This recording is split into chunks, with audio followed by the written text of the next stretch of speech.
How the World Thinks is a eye-opening book to the key philosophical ideas that guide the world.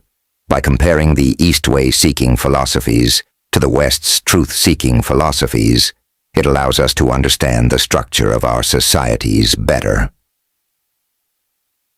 A key insight I took away was that the philosophical ideas that underlie a culture can be seen as the underlying operating manual that guides the values and behavior of people.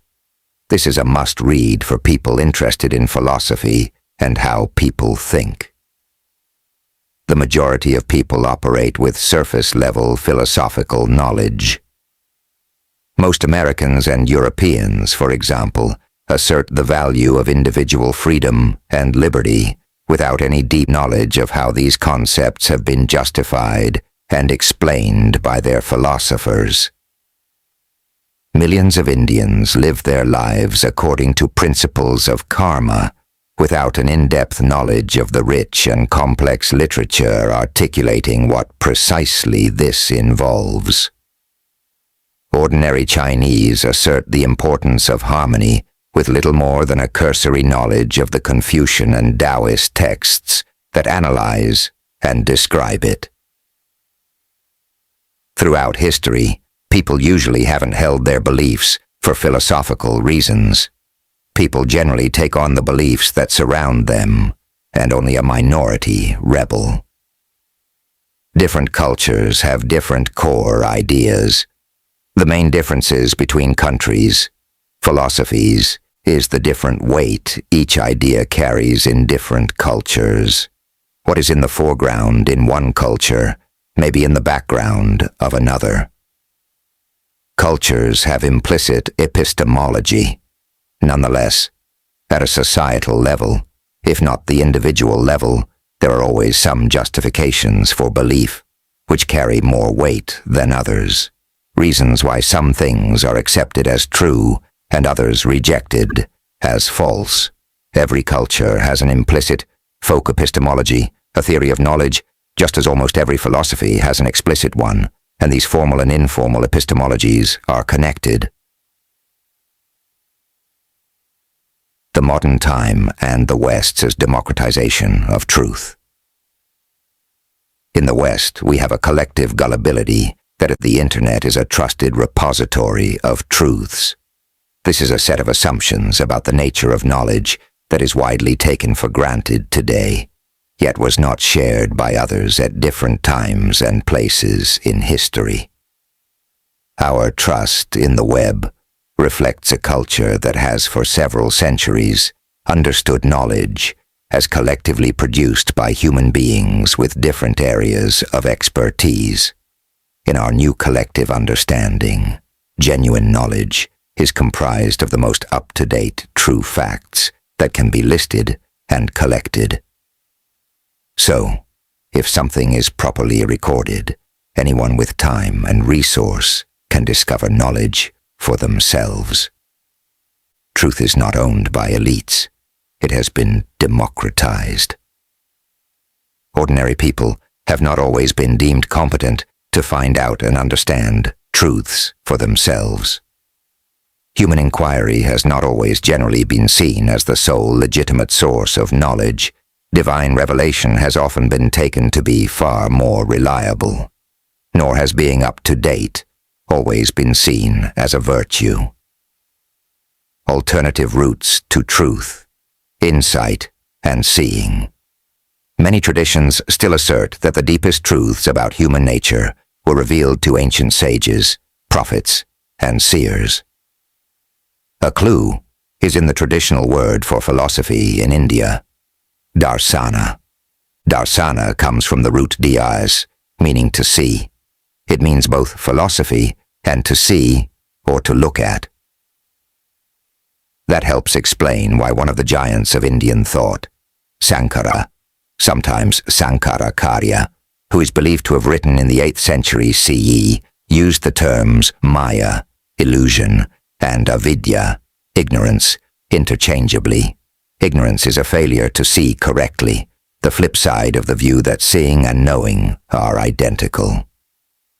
The philosophy of India takes its stand on the spirit which is above mere logic, and holds that culture based on mere logic or science may be efficient, but cannot be inspiring. More pithily, he says, philosophy carries us to the gates of the promised land, but cannot let us in. For that, insight or realization is necessary. Insight and elitism.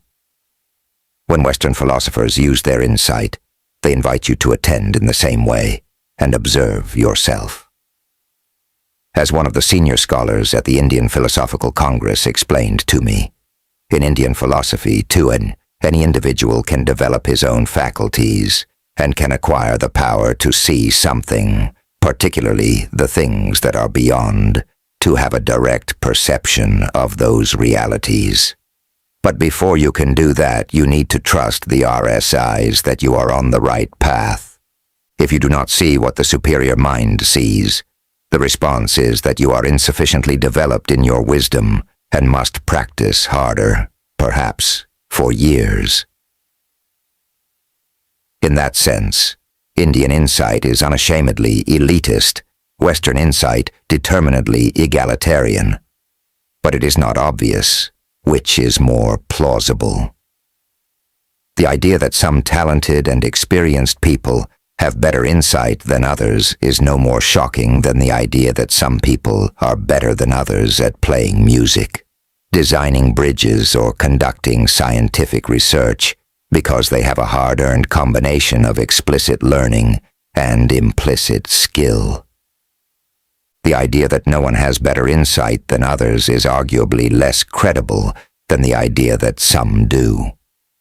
It is perhaps no coincidence that insight as a source of knowledge is stressed most in the traditions the West finds least philosophical.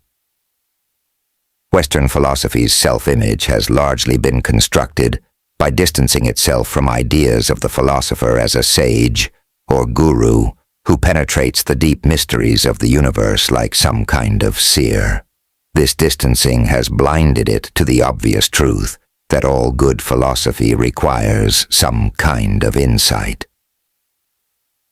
There are innumerable, very clever, very scholarly philosophers who can pick apart an argument better than anyone, but who don't have anything worthwhile to contribute to their discipline. What they lack is not an ability to be even more systematic in their analysis, but an ability to spot what is at stake, what matters. Insight without analysis and critique is just intuition taken on faith. But analysis without insight is empty intellectual game-playing. The ineffable and the limitations of language. Doctrines are less important than they are in Western Christianity, in part because it is believed that the purest knowledge of reality comes from direct experience, and so the most fundamental truths cannot be captured in language. They are ineffable, literally unsayable.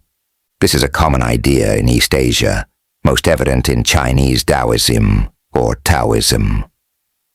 In Zen, language and rationality are both intellectual straitjackets.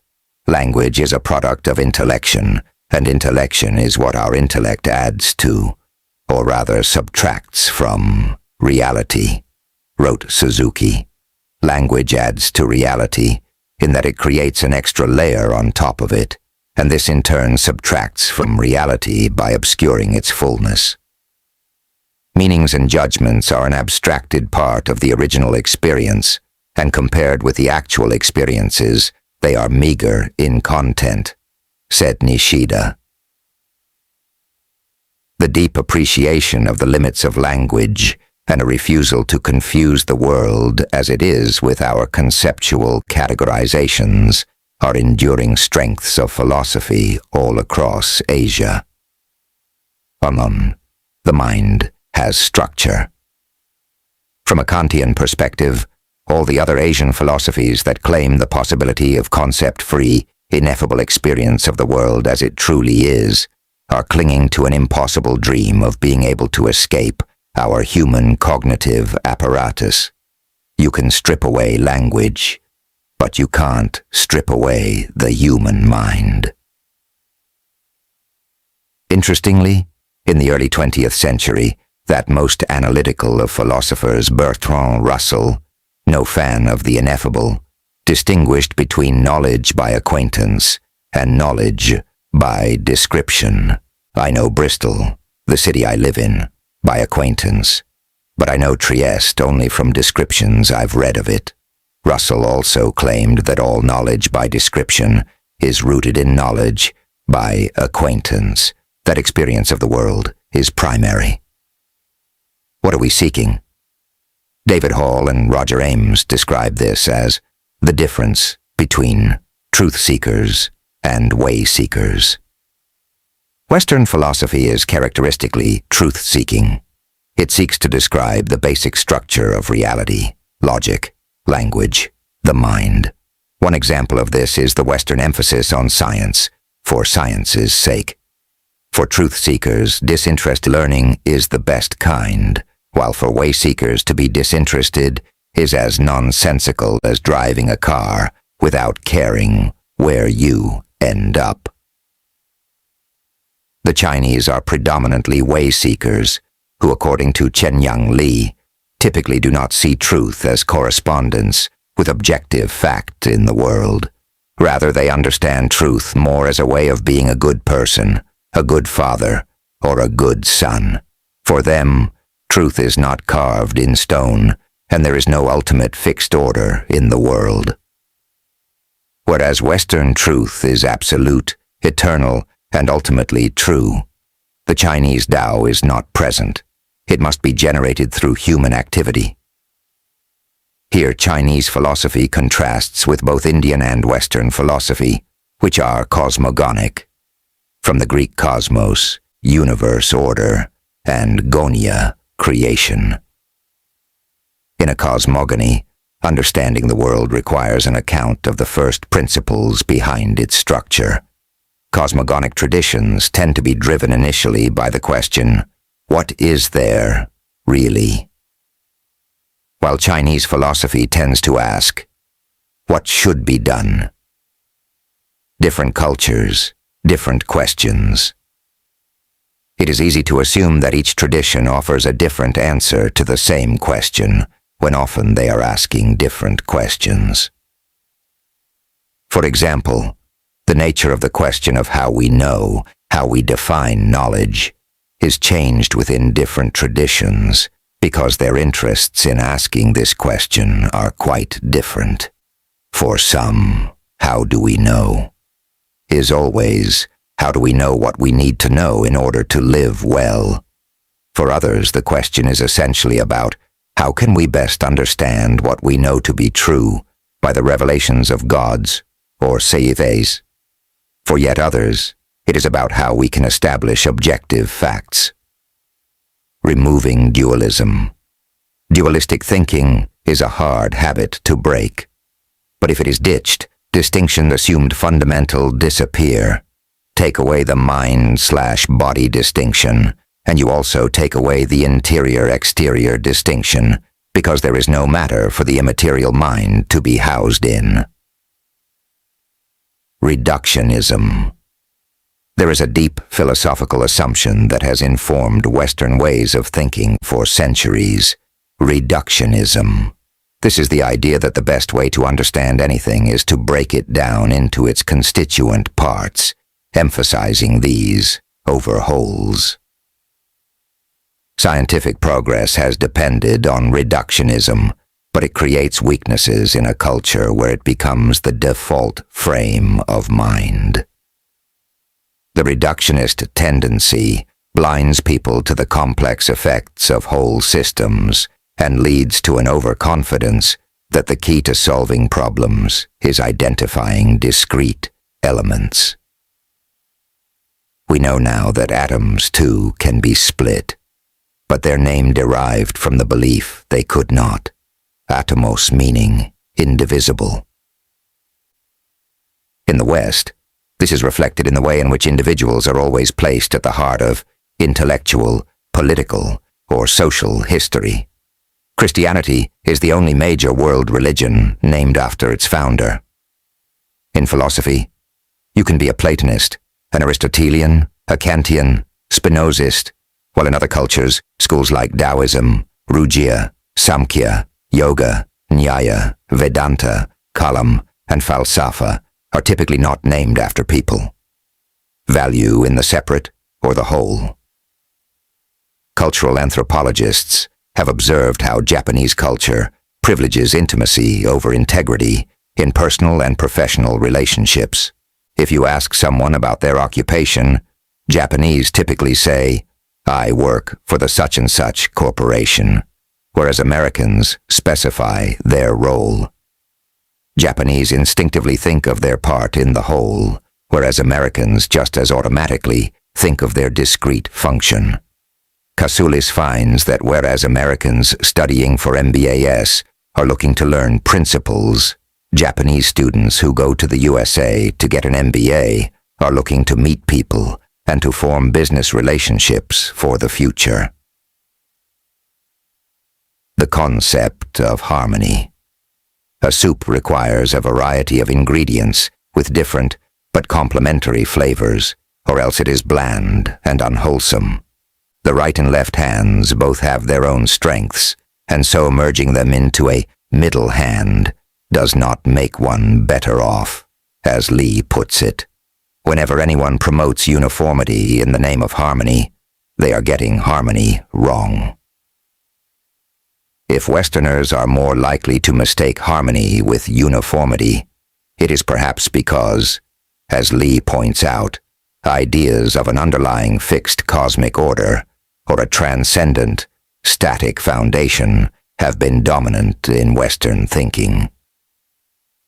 Pythagoreans also thought that harmony required us to live in accordance with the pre-existing ratios of the underlying cosmic order, an idea strongly echoed in Plato, who canonized the notion of innocent harmony. In addition, the very fact that the Chinese government speaks the language of harmony tells us something about how central a value it is, just as the need for every prospective president of the USA to talk about freedom tells us how much that is valued in America, irrespective of whether their policies will increase it or not. Harmony is linked with the value of Ubuntu, which emphasize the bonds of humanity between us. This leads to a way of dealing with social problems, which is very different from the Western legalistic, rule-based system which has become the global default. Rules are readily discarded if they are seen to create more problems than they solve. Hierarchies and enforcement. This also illustrates the Confucian point that if you have to resort to the law to enforce virtuous behavior, society has already failed. However, the Confucian can turn the criticism into a challenge against the critic. Could it not be that one of the problems of the contemporary West is that it has come to see hierarchy as a dirty word and has failed to appreciate how social harmony requires fair, just hierarchies? This leaves plenty of room for what we might call just hierarchies, which have three key features. First, they are domain-specific. In medicine, a doctor's views carry more weight than mine, but no one need defer to their surgeon in matters of politics or sport. Second, they are dynamic. Someone's place in the hierarchy is determined by merit or experience, which means that others might acquire such expertise and move up the hierarchy or lose it and slip down. Hierarchies become unjust when they are ossified and movement is impossible. Think of rulers who are fairly elected but then cling on to power after they lose their mandate, or parents who try to maintain their authority over their children after those children have grown up. Third, they are empowering. What ultimately justifies the superior position of the teacher over the student is that the student can benefit from this relationship to acquire some of the teacher's skills and knowledge. If the teacher is not teaching, then their position is not merited, and the hierarchical relationship loses its purpose. Likewise, A parent's authority over a child is only justified to the extent to which that parent helps to bring up that child. An abusive or neglectful parent has no superior status to the child.